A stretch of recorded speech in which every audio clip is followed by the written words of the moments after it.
Hello students, welcome to जीवन classes. आज के इस वीडियो में हम देखेंगे पॉलिटेक्निक सेकेंड ईयर के थर्ड सेमेस्टर में इलेक्ट्रिकल मशीन सब्जेक्ट को। और यहाँ पर इस लेक्चर में हम बात करेंगे ट्रांसफार्मर के लीकेज रिएक्टेंस के बारे में और ट्रांसफार्मर रेजिस्टेंस के बारे में, ट्रांसफार्मर इम्पीडेंस के बारे में, एट्सेट्रा एट्सेट्रा। ठीक है, और भी हम आगे बात करेंगे। अभी तक हमने जो है फेजेस डायग्राम को देख लिया था और नो लोडेड फेजेस डायग्राम को हमने कंप्लीट कर लिया था। उसको अच्छी तरह से बनाना हमने सीख लिया था। लास्ट के वीडियो में लेक्चर नंबर 9 जो था वो हमने काफ़ी अच्छी तरीके से कवर किया। आप उस लेक्चर को नहीं देख पाए हैं तो वीडियो के डिस्क्रिप्शन में प्लेलिस्ट का लिंक है, वहाँ पर जाकर आप देख सकते हैं। तो चलिए स्टार्ट करते हैं। ट्रांसफार्मर की लीकेज रिएक्टेंस, ये लेक्चर नंबर 10 होगा। ट्रांसफार्मर की लीकेज रिएक्टेंस क्या होती है? ट्रांसफार्मर के सभी फ्लक्स प्राइमरी और सेकेंडरी दोनों वाइंडिंग के साथ लिंक करने में सक्षम नहीं होंगे। फ्लक्स का एक छोटा सा जो हिस्सा है वो प्राइमरी वाइंडिंग या फिर सेकेंडरी वाइंडिंग से किसी एक को लिंक करेगा, दोनों को लिंक नहीं करेगा। ठीक है, किसी भी एक को, या तो प्राइमरी वाइंडिंग को या फिर सेकेंडरी वाइंडिंग को।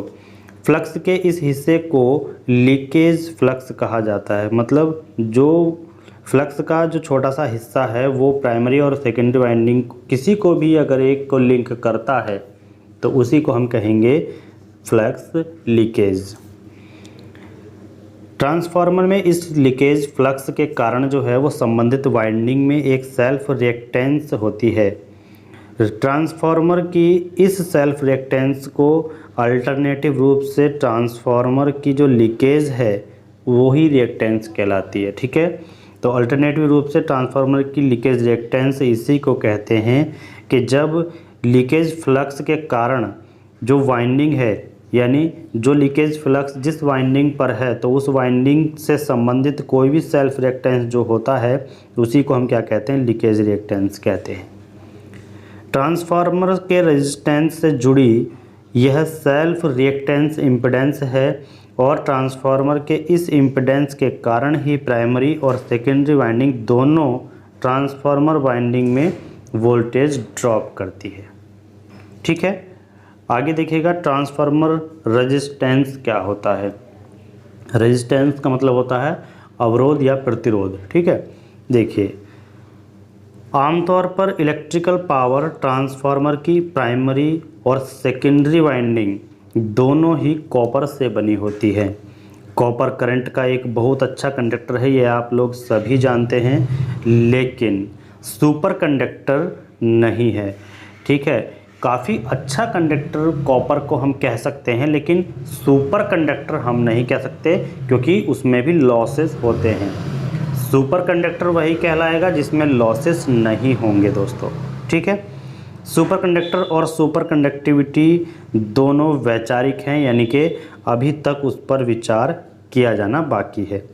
व्यवहारिक रूप से वे उपलब्ध नहीं हैं, यानी कि ऐसा कोई भी एलिमेंट या ऐसा कोई भी मेटल उपलब्ध नहीं है जिसमें लॉसेस ज़ीरो हो जाए। तो इसलिए सुपर कंडक्टर या फिर सुपर कंडक्टिविटी ये दोनों पर ही विचार किया जा रहा है। दोनों वाइंडिंग में कुछ रेजिस्टेंस होता है। प्राइमरी और सेकेंडरी दोनों वाइंडिंग के इस इंटरनल रेजिस्टेंस को सामूहिक रूप से हम ट्रांसफार्मर के रेजिस्टेंस के रूप में जानते हैं। आगे बात करते हैं ट्रांसफार्मर का इम्पीडेंस क्या होता है। दोस्तों देखिए, जैसा कि हम जानते हैं कि प्राइमरी और सेकेंडरी जो दोनों वाइंडिंग है उसमें रेजिस्टेंस और लीकेज रिएक्टेंस होता है। हमने अभी बात की रिएक्टेंस की भी, लीकेज रिएक्टेंस की भी और रेजिस्टेंस की, दोनों की बात कर ली है। तो ये जो रेजिस्टेंस और रिएक्टेंस का संयोजन है, ठीक है, रेजिस्टेंस और रिएक्टेंस के संयोजन में जो ट्रांसफार्मर के, अब यहाँ पर इम्पीडेंस लिखा हुआ है, ये है इम्पीडेंस। ट्रांसफार्मर के इम्पीडेंस के अलावा और कुछ नहीं है।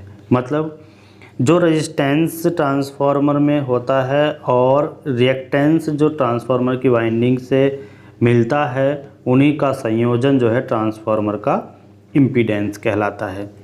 अब यदि R1 और R2 जो दोनों हैं क्रमशः ट्रांसफार्मर के प्राइमरी और सेकेंडरी वाइंडिंग को दर्शाएं, तो X1 और X2 ट्रांसफार्मर के लीकेज रिएक्टेंस को दर्शाता है और प्राइमरी सेकेंडरी जो वाइंडिंग है वो Z1 और Z2 उसके इम्पीडेंस को दर्शाता है। कहने का मतलब ये है कि अगर हम बात करें रेजिस्टेंस की तो रेजिस्टेंस को दर्शाते हैं R से, ध्यान रखिए। बात करेंगे लीकेज रिएक्टेंस की तो उसको हम लिखेंगे X से, और बात करेंगे अगर हम इम्पीडेंस की तो इम्पीडेंस होता है Z, तो याद रखिएगा। प्राइमरी वाइंडिंग के लिए करेंगे तो 1 1 आ जाएगा, सेकेंडरी वाइंडिंग के लिए करेंगे तो यहाँ पर 2 और 2 आ जाएगा। ठीक है, बस इतना अंतर है। आगे तो इम्पीडेंस, रेजिस्टेंस और रिएक्टेंस के बारे में आप भली भांति जान चुके हैं।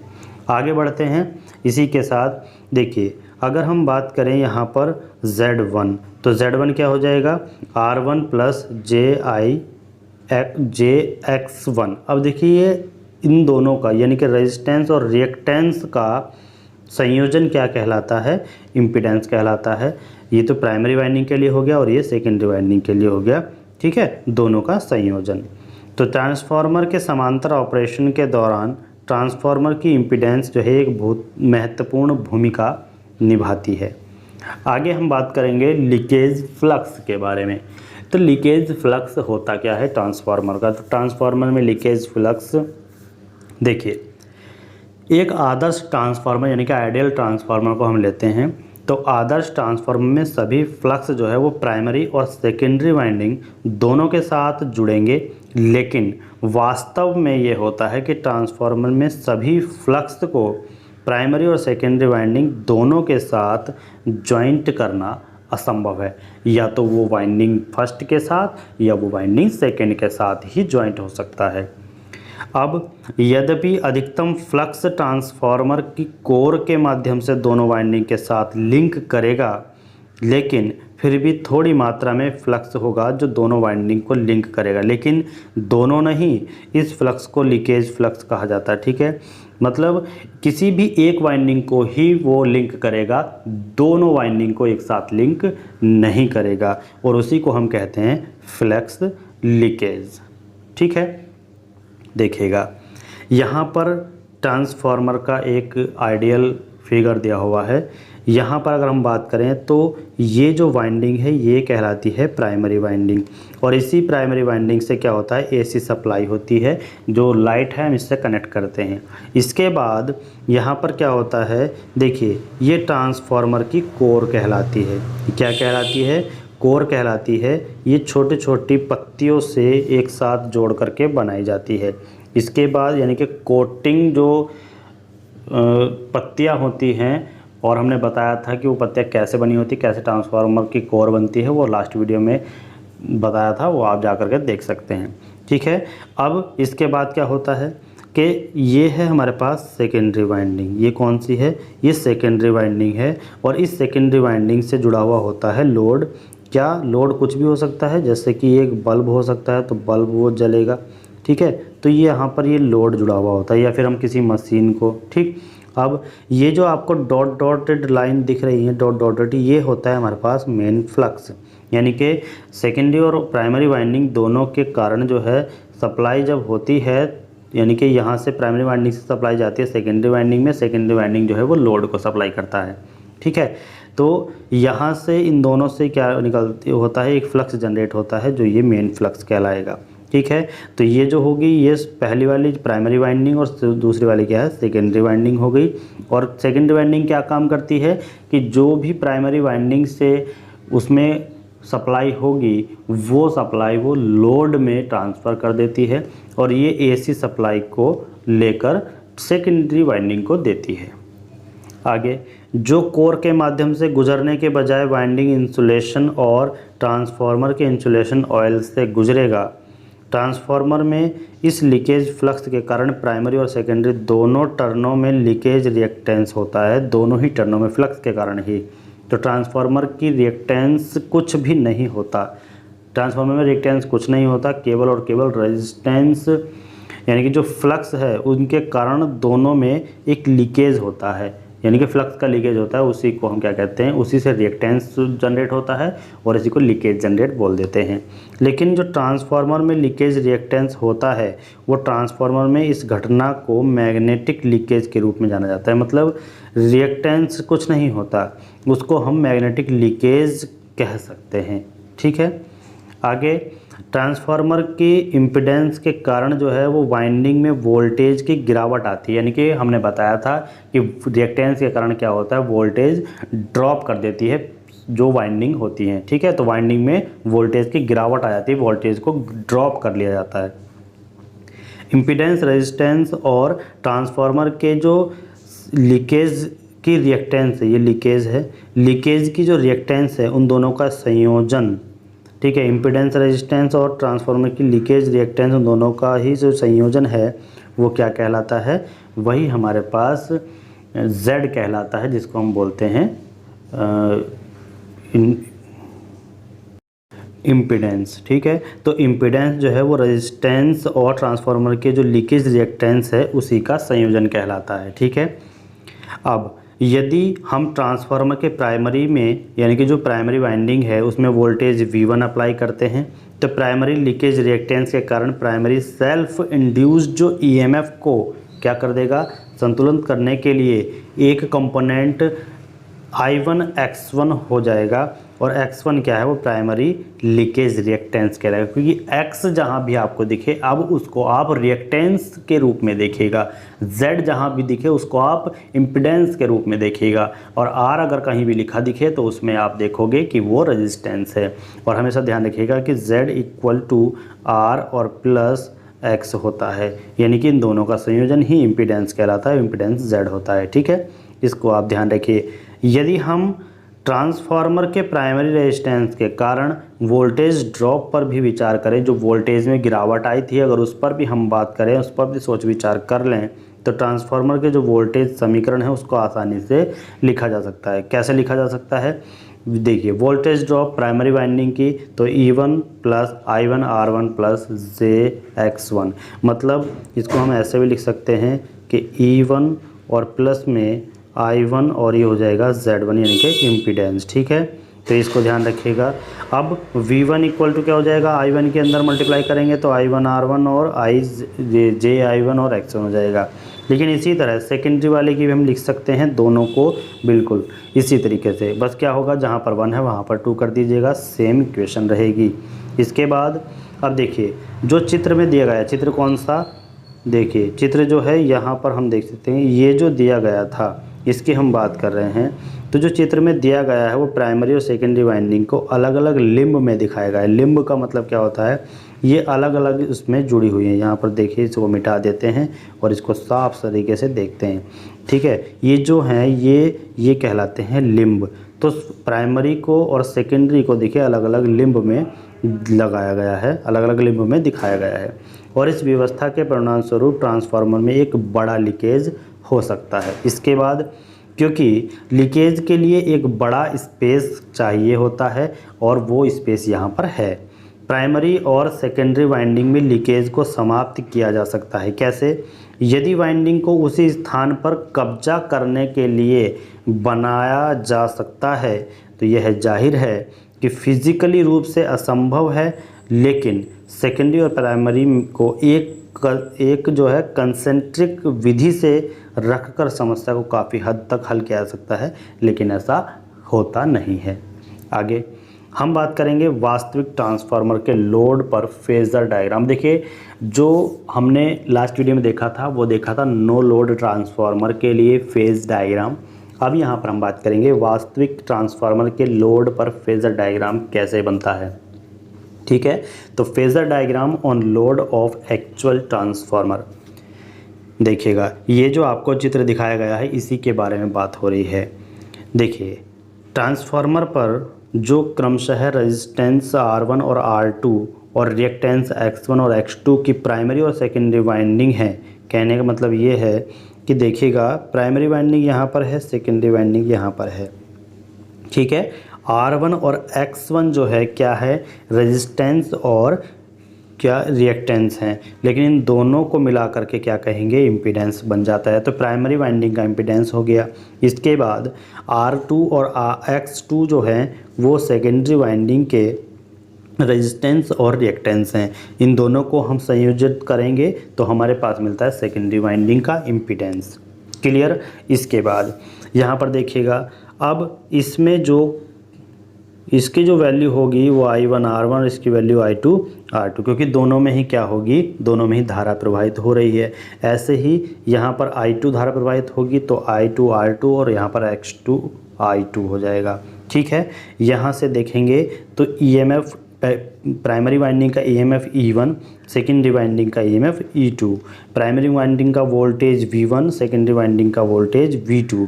यहाँ पर लोड लगा हुआ है। लोड का मतलब क्या है कि यहाँ पर कुछ भी हो सकता है, बल्ब हो सकता है, आपकी इलेक्ट्रिक मशीन हो सकती है, कुछ भी हो सकता है। ठीक है। यहाँ पर N1 को दर्शाया गया है, ये प्राइमरी वाइंडिंग है, N2 को दर्शाया गया है, ये सेकेंडरी वाइंडिंग है। और देखिए ये जो फाई है, ये जब यहाँ पर इसमें धारा प्रवाहित होगी तो ये फ्लक्स जनरेट होता है जिससे कि करंट पैदा होता है। ठीक है।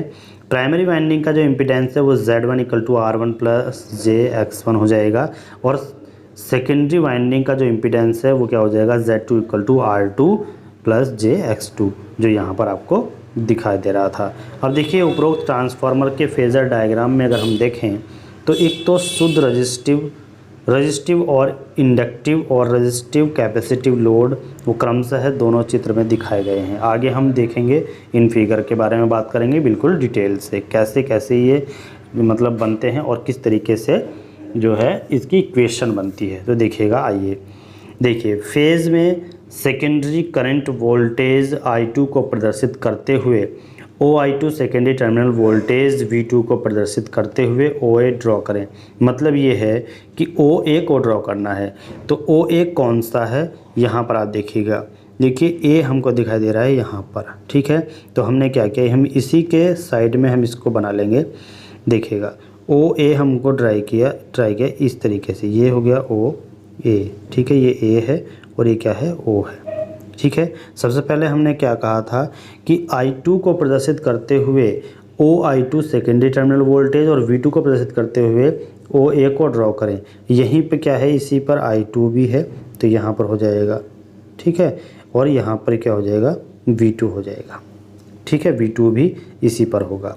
इसके बाद हमें देखिए क्या करना है आगे। चूँकि सेकेंडरी वाइंडिंग रेजिस्टेंस और रिएक्टेंस के कारण वोल्टेज गिरता है, मतलब वोल्टेज ड्रॉप होता है। I2 R2 करंट I2 और I2 X2 के साथ फेज़ में क्रमशः π/2 है। मतलब ये दोनों क्या है, I2 और R2 दोनों ही फेज़ में हैं। तो आगे क्या होगा, यहाँ से आगे बढ़ेंगे B पर, तो ये क्या होगा, I2 और R2 इसी के फेज़ में हम बना देंगे। एक ही फेज़ में है तो एक ही लाइन को हम ड्रॉ करते जाएंगे, बस इतना ध्यान रखिएगा। ठीक है, आगे बढ़ते हैं। इसलिए जो AB है वो OI2 के समांतर और I2 R2 के समतुल्य के रूप में सेकेंडरी टर्न में गिरावट को प्रदर्शित करते हैं। चलिए इतना हमने बना लिया। जो I2 R2 है वो हमने यहाँ पर बना चुके हैं, और AB ये हो गया और ये हो गया OI2 और OIA। ठीक है, चलिए आगे है। AB और BC के लंबवत खींचे और सेकेंडरी वाइंडिंग की रिएक्टिव ड्रॉप का प्रदर्शित करने वाले परिणाम I2 X2 के बराबर हो जाएगा। ठीक है। तो AB जो है BC के लंबवत खींचना है, मतलब AB के लंबवत BC को खींचे, यानी कि हम कहेंगे कि इसके बिल्कुल 90 डिग्री पर खींचना है। यहाँ पर 90 डिग्री का होना चाहिए, तो ये हो जाएगा BC। ठीक है, इसको हमने खींच दिया। ठीक है, ये इस तरीके से खींचा हुआ है, और इसका जो वैल्यू होगी वो क्या होगी, I2 और X2 होगी, यानी कि ये वाली वैल्यू I2 और X2। BC हो गया। अब इसके बाद देखिए हमें क्या करना है।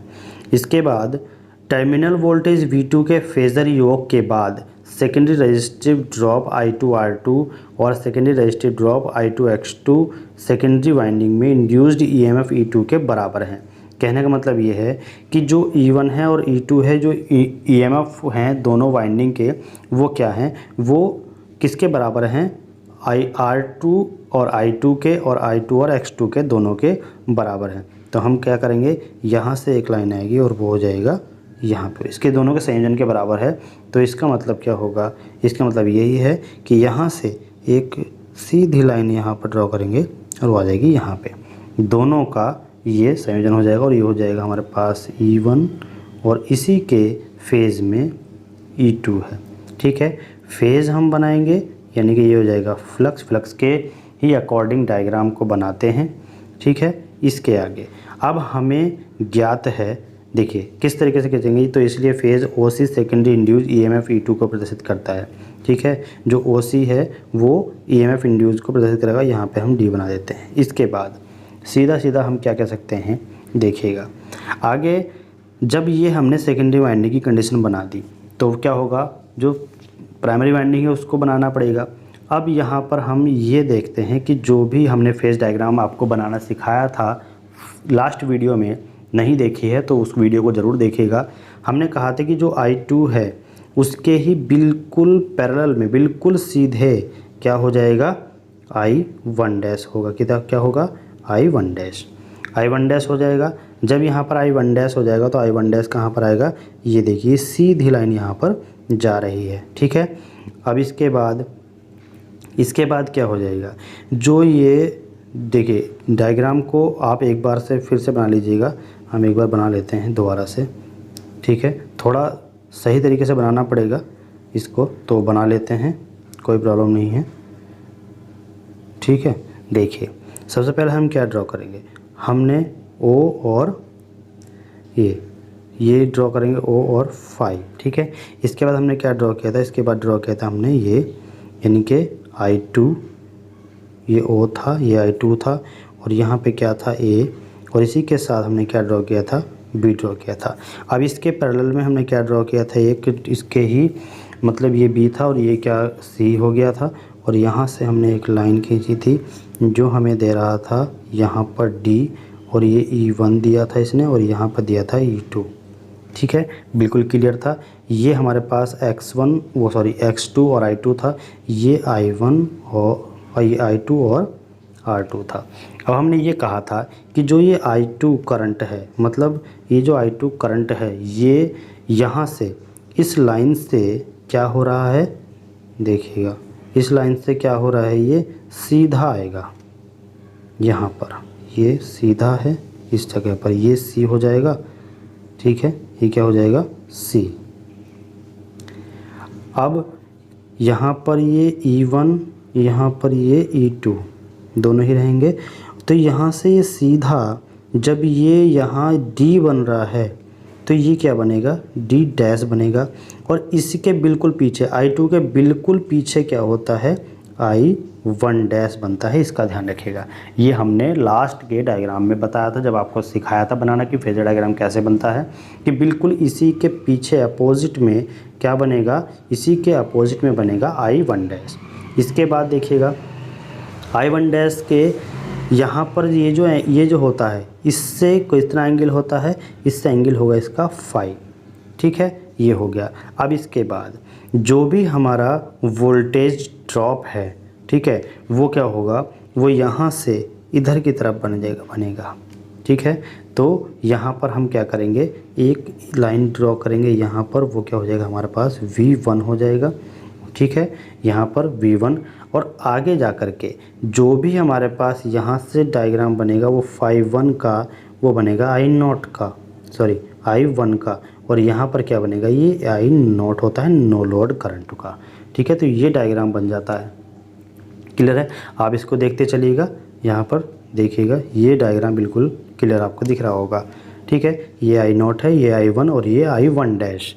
ठीक, इसके बाद जब ये D है तो यहाँ से ये जो है ये, ठीक है, तो इसी के एक यहाँ पर लाइन बनेगी जो इसी के लगभग पैरेलल बनती है I1 और X1, और यहाँ पर क्या हो जाएगा, जो ये वाली लाइन है ये आप देख रहे हैं, ये वाली जो लाइन है इसी के पैरेलल यहाँ पर बनेगी ये। ठीक है, यानी कि इसी के पैरेलल है ये I2 और ये R1 और I1। ठीक है, R1 और I1। ठीक, तो हम इस तरीके से इसको ड्रॉ कर लेंगे।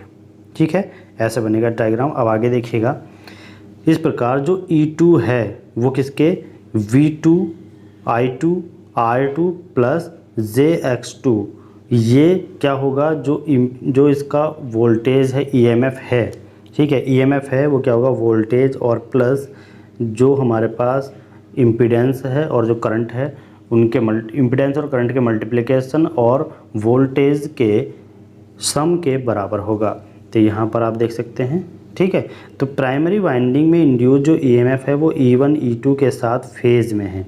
फेज़ में है मतलब जहाँ पर दिखाई दे रहा है कि E1 और E2 दोनों ही प्राइमरी वाइंडिंग और सेकेंडरी वाइंडिंग के क्या हैं, क्रमशः है EMF हैं, और दोनों ही क्या है, दोनों ही एक साथ फेज़ में आपको दिखाई दे रहे हैं। फेज़ का मतलब क्या है, एक ही लाइन पर हैं दोनों, ठीक है, दोनों ही फेज़ में हैं। तो परिणाम जो इसका निकलेगा वो N1/N2 E2 के बराबर होगा, ठीक है, यानी कि जो टर्नों का रेशो है वो भी E2 के बराबर होगा। इसलिए जो OD लाइन है, ये जो OD है यहाँ से यहाँ तक देख रहे हैं, इसका कलर चेंज कर लेते हैं, एक बार कलर को चेंज करें तो हम देखेंगे कि यहाँ से यहाँ तक आपको दिखाई दे रहा है OD की बात हो रही है। तो जो OD है वो N1/N2 और OC को E1 से प्रदर्शित कर रहे हैं। मतलब हम देख रहे हैं कि यहाँ से यहाँ तक जो है वो E1 है, आगे जा कर के E2 है, ठीक है। इसलिए आपको यहाँ पर ध्यान से पढ़ना होगा। DD को D1 लेने के लिए जो DD है वो D1 लिया अगर जाएगा तो उसके लिए OD बराबर OD, इसलिए जो देखिए लगभग E1 को प्रदर्शित करता है। मतलब कहने का मतलब ये है कि जब हम इधर ड्रॉ करेंगे OD तो यह किसको लगभग E1 को ही ये शो करेगा। तो यहाँ पर E1 को इसलिए हमने शो किया था, ठीक है। आगे induced primary current I2 - I1 और N2/N1 के बराबर है। कहने का मतलब ये हो जाएगा कि I2 और O इंटू N2/N1 के उत्पादन, यानी कि जो भी इंड्यूस हो रहा है उत्पादन लाइन I2O के बराबर ड्रॉ करें। यानी कि जो भी I2O है, I2O कहाँ पर आपको मिलेगा, आइए इसको भी देख लेते हैं। I2O मिलेगा हमको, देखिए I2O सीधा सीधा देखिएगा, I2 यहाँ पर है और O यहाँ पर है, तो यहाँ से यहाँ तक I2O है, तो उसको भी इसने क्या किया, उसको ड्रॉ कर लिया। और जो किसको प्रदर्शित करेगा, अगर हम देखेंगे I0 देख रहे हैं तो I0 ये वाला लाइन है। I0 देखेंगे तो I0 किसको प्रदर्शित कर रहा है, ये नो लोड को प्रदर्शित करेगा, हमने बताया था। तो I0 बोल सकते हो, 0 बोल सकते हो परिमाण में, और साथ ही फेज़ में नो लोड करंट को प्रदर्शित करता है। इस पर कोई लोड नहीं होता जहाँ पर भी I0 लिखा हुआ रहेगा। तो इंड्यूस्ड प्राइमरी करंट I1 का फेज़र योग और कोई load current primary phase I0 पर प्रदर्शित करता है। चूँकि प्राइमरी वाइंडिंग जो है वो रेजिस्टेंस और रिएक्टेंस के कारण voltage drop primary phase I1 और I1X1 के साथ फेज़ में I1R1 π/2 से आगे है, मतलब 90 डिग्री से आगे। ये 90 डिग्री है तो 90 डिग्री से ये आगे निकल जाएगा, ठीक है। अब यहाँ पर हम देख रहे हैं कि D-F उसको OI1 के समांतर खींचें और रेजिस्टेंस ड्रॉप का प्रदर्शन करने वाले परिमाण में I1R1 के बराबर प्राइमरी वाइंडिंग में और प्राइमरी वाइंडिंग में रिएक्टिव ड्रॉप का प्रदर्शन परिमाण में I1X1 के बराबर F के लिए FG लंबवत ड्रॉ करें। मतलब यहाँ पर आप देख सकते हैं कि जो FG है वो इसके लंबवत ड्रॉप होगा। किसके लंबवत ड्रॉप होगा, ये जो I1R1 है इसी के लंबवत। जैसे यहाँ पर आप देख रहे थे कि I2R2 के लंबवत ये खींचा गया था X2 और I2, इसी तरीके से I1R1 के जो लंबवत है वो खींचा जाएगा I1 और X1। लंबवत का मतलब क्या है, 90 डिग्री पर खींचा जाता है, ठीक है। आगे की बात करें तो देखिए जो फेज़ का योग है उसके रूप में प्राइमरी रेजिस्टिव ड्रॉप और प्राइमरी रेजिस्टिव जो ड्रॉप है वो अप्लाई वोल्टेज V1 को प्राइमरी वाइंडिंग देता है और इसलिए OG परिमाण में और साथ ही फेज़ में अप्लाई वोल्टेज V1 को प्रदर्शित करता है। OG कौन सा हुआ, OG हुआ यहाँ से लेकर के यहाँ तक, ठीक है, यहाँ से लेकर के यहाँ तक, और अप्लाई वोल्टेज V1 को ये प्रदर्शित कर रहा है। नहीं दिखाई दे रहा तो हम दिखा देते हैं, ये रहा, ठीक है, ये V1 को प्रदर्शित कर रहा है। ठीक है, साफ साफ जैसे जैसा लिखा गया वैसा वैसा जो है हम करते जाएंगे। इसके बाद जब V1 की वैल्यू निकालेंगे तो V1 की वैल्यू क्या निकलेगी, E1 यानी कि जो लगभग में E1 है, या माइनस में E1 बोल सकते हैं। लगभग में क्यों बोल रहे हैं, क्योंकि जो E1 इधर है वही E1 हम यहाँ पर शो कर रहे हैं, तो अपोजिट साइड है, इसलिए यहाँ पर केवल साइड को दर्शाने के लिए यहाँ पर माइनस लिया गया है। और जो वोल्टेज है वो क्या होगा, इम्पीडेंस और करंट का, देखिए इम्पीडेंस और करंट का मल्टीप्लिकेशन करने के बाद अगर हम उसमें जो भी ईएमएफ है उसके द्वारा जो भी ईएमएफ इंड्यूस हो रहा है उसको ऐड कर दें तो हमें वोल्टेज की वैल्यू मिल जाती है। V1 और I1 के बीच फेज़ कोण जो φ1 है वो ट्रांसफार्मर का पावर फैक्टर कोण देता है।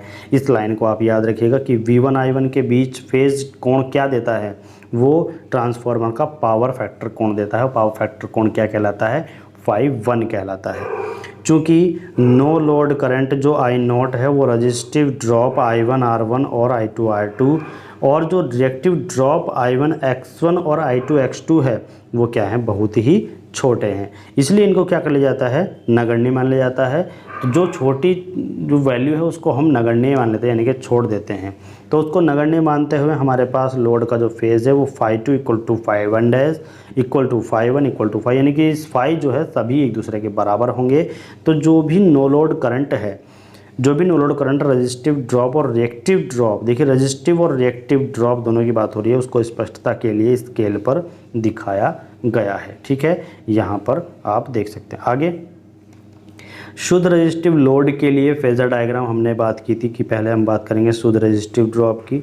देखिए शुद्ध रजिस्टिव, तो फर्स्ट के लिए हम बात कर रहे हैं शुद्ध रजिस्टिव की। ठीक है, तो शुद्ध रजिस्टिव ये रहा। अब शुद्ध रजिस्टिव लोड के लिए हम बात करेंगे E2 निकालने की।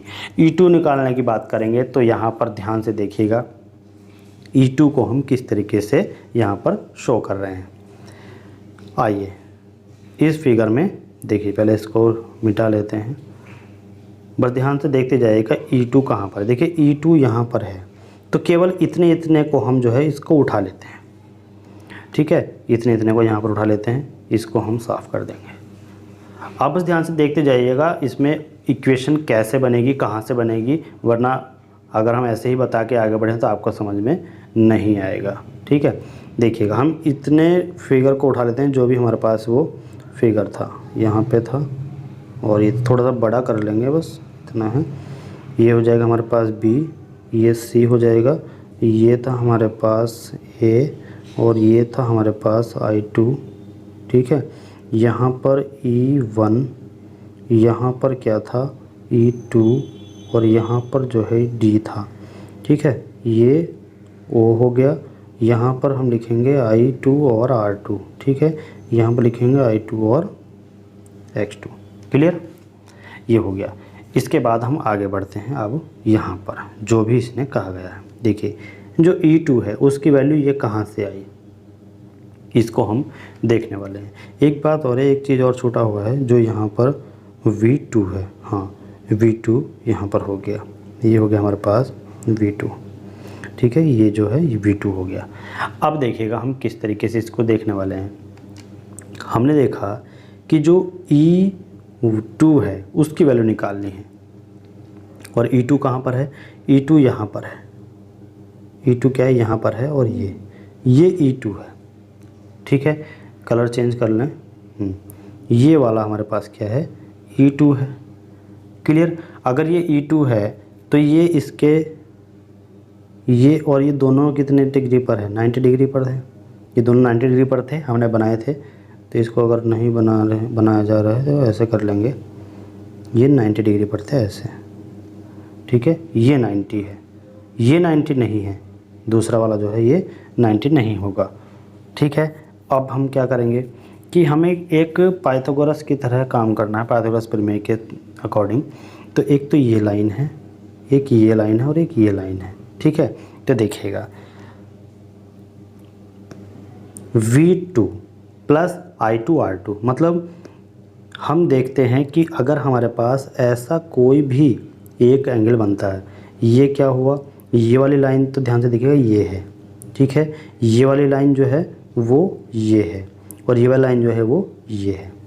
ठीक है, तो ये देखिएगा कि जब हमारे पास जो एंगल है फाई वो क्या बनता है, वो फाई एंगल यानी कि 90 डिग्री से वो क्या होता है, उससे ड्रॉप किया जाता है।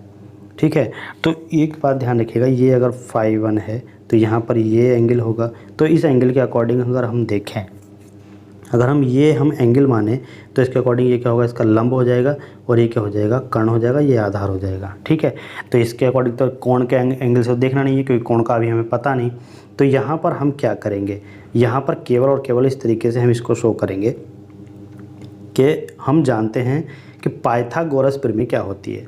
पाइथागोरस ये कहती है कि जो बड़ी भुजा है, बड़ी भुजा क्या है, E2 है, तो E2 का स्क्वायर वो किसके बराबर होगा, ये वाली भुजा।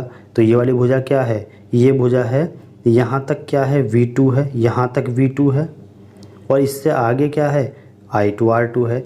तो ये टोटल कितनी हो जाएगी, V2 प्लस I2 और R2 का स्क्वायर हो जाएगी। ठीक है, यही तो होता है। और प्लस में जो बची हुई भुजा है उसका स्क्वायर यानी कि I2 और X2 का स्क्वायर।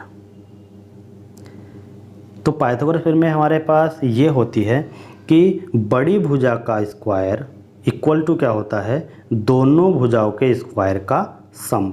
तो दोनों भुजा यानी कि यहाँ से यहाँ तक तो V2 और I2R2 को जोड़कर होगी। ठीक है, तो बड़ी भुजा का स्क्वायर बराबर दोनों भुजा का सम का स्क्वायर हो जाएगा, दोनों भुजा का स्क्वायर का सम।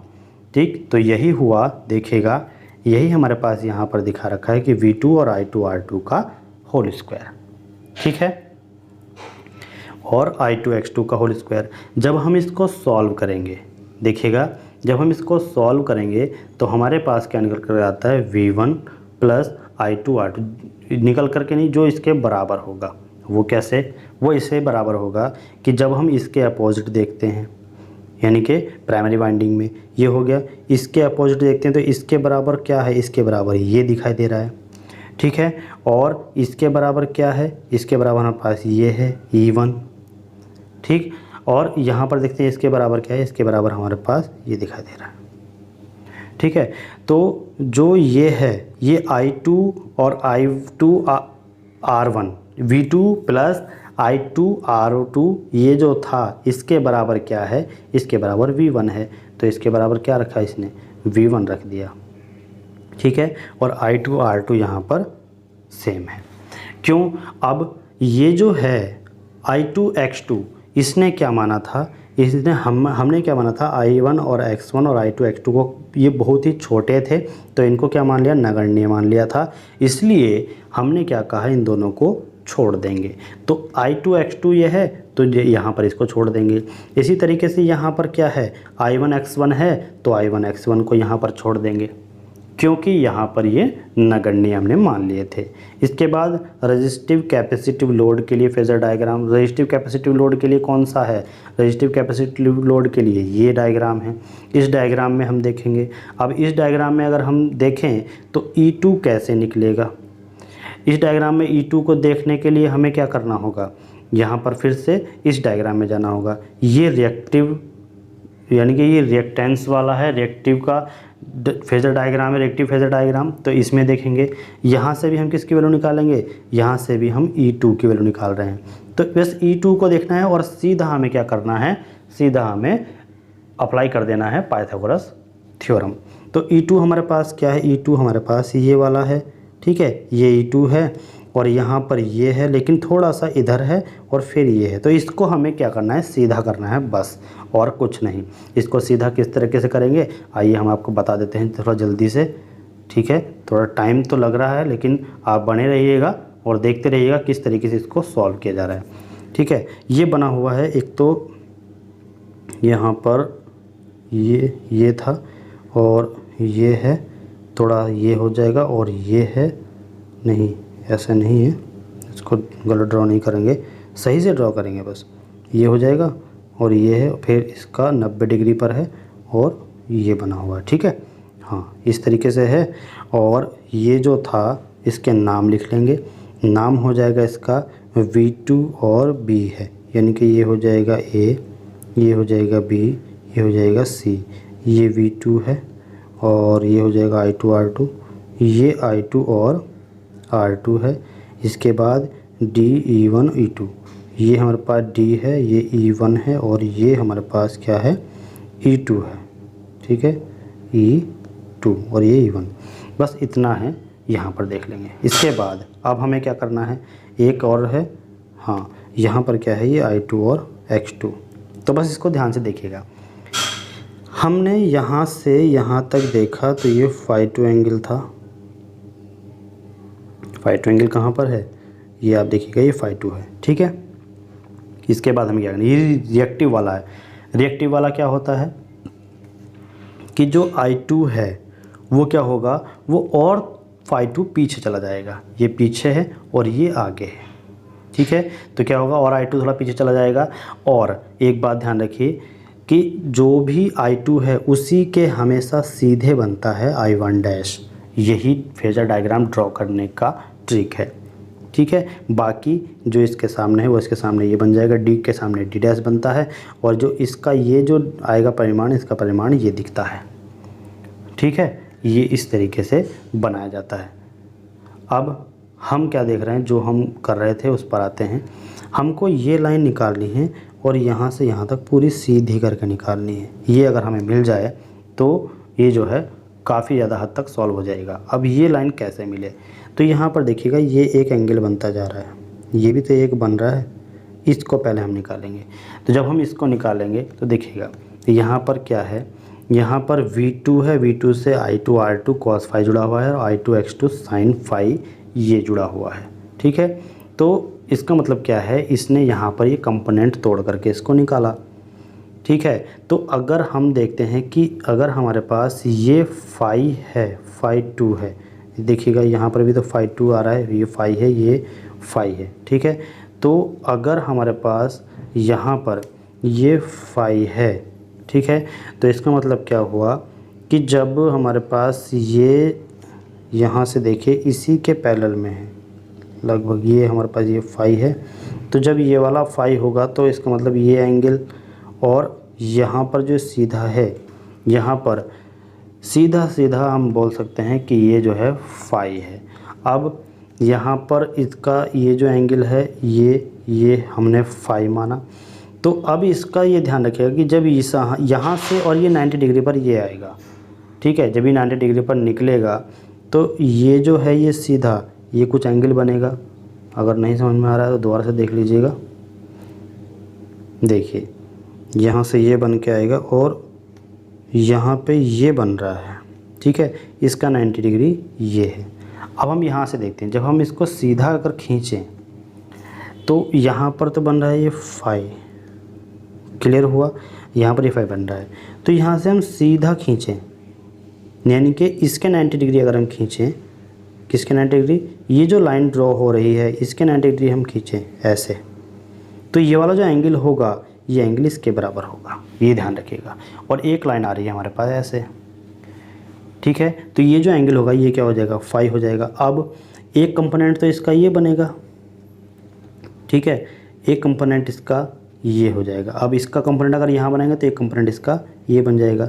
तो ये वाला जो कंपोनेंट है, ये कंपोनेंट ये फ़ाई हो जाएगा, तो ये कंपोनेंट क्या बनेगा, और ये क्या है, ये हमारे पास X2 और I2 है।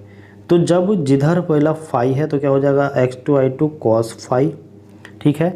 और ये जो कंपोनेंट है ये सीधा वाला, यहाँ पर क्या हो जाएगा साइन, तो I2 X2 sin फ़ाई।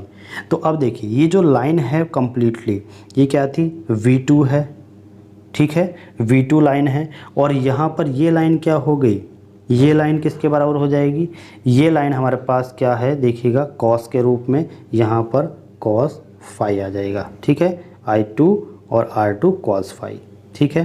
तो यहाँ पर दो के बनेंगे, यहाँ पर हो जाएगा एक तो ये वाला लाइन जो है ये बना हमारे पास I2 X2 और cos फ़ाई, और ये सीधा I2 X2 sin फ़ाई, ये हो गया।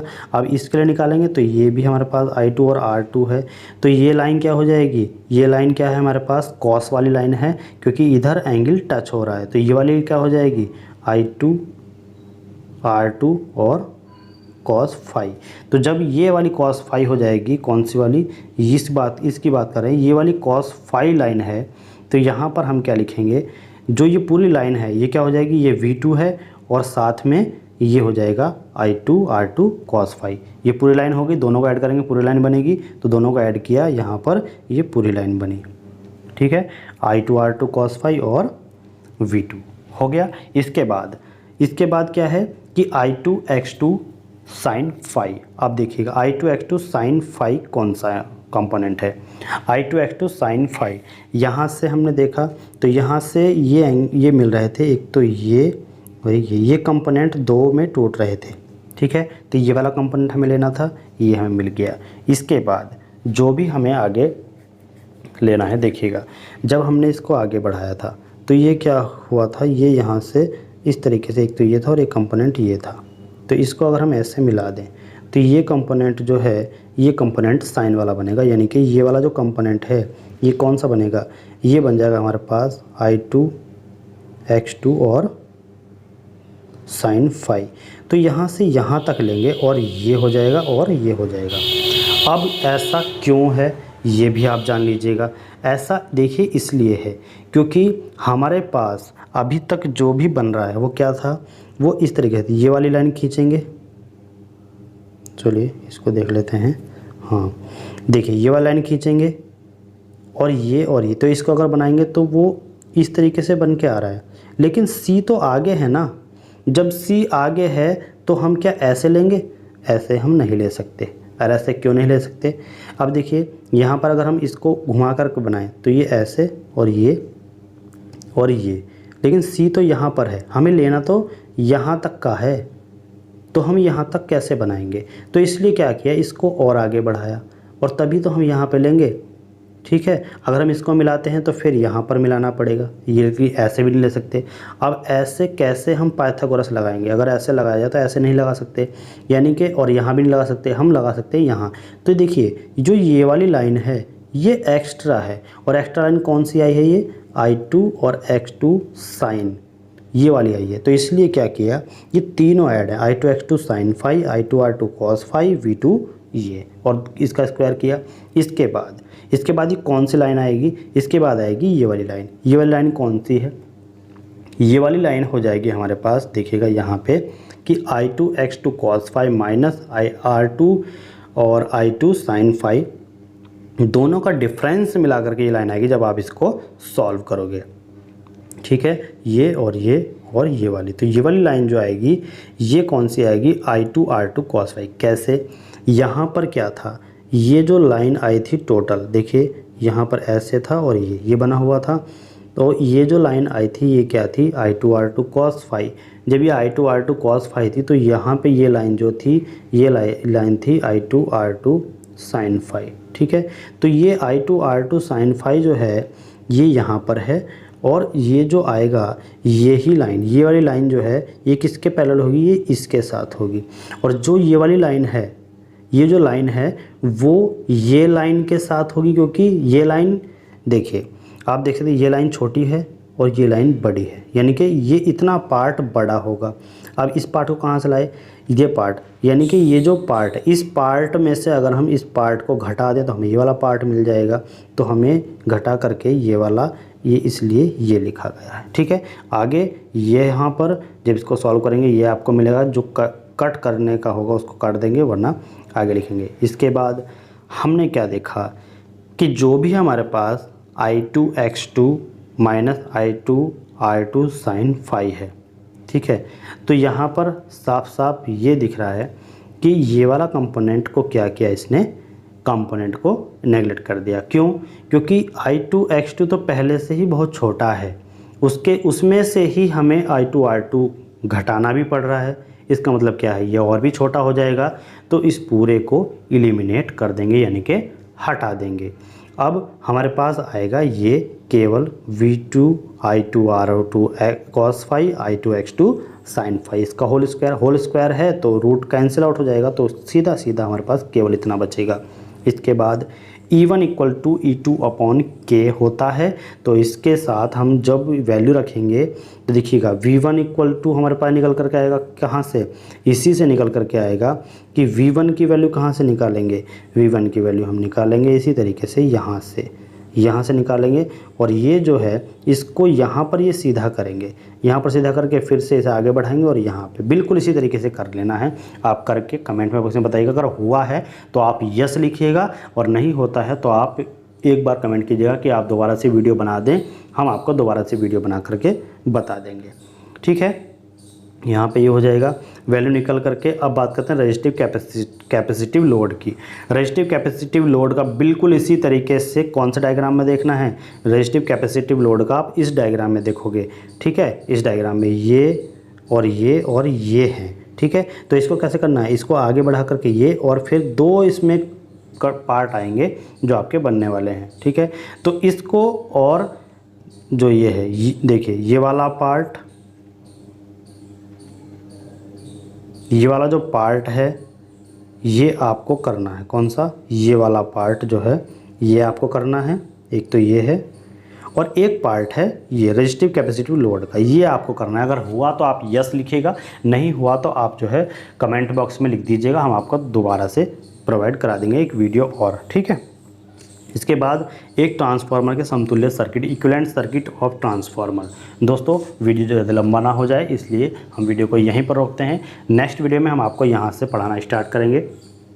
तो इस फेज़र डायग्राम को आप बनाना सीख लीजिएगा और एक एक चीज़ को आप जो है सही तरीके से सीखिएगा। अगर नहीं होता है तो आप कमेंट बॉक्स में लिख करके बता दीजिएगा, हम आपको नेक्स्ट लेक्चर में यही चीज़ फेज़र डायग्राम को बनाना प्रोवाइड करा देंगे। Thank you, thanks for watching. मिलते हैं नेक्स्ट वीडियो में, बाय बाय।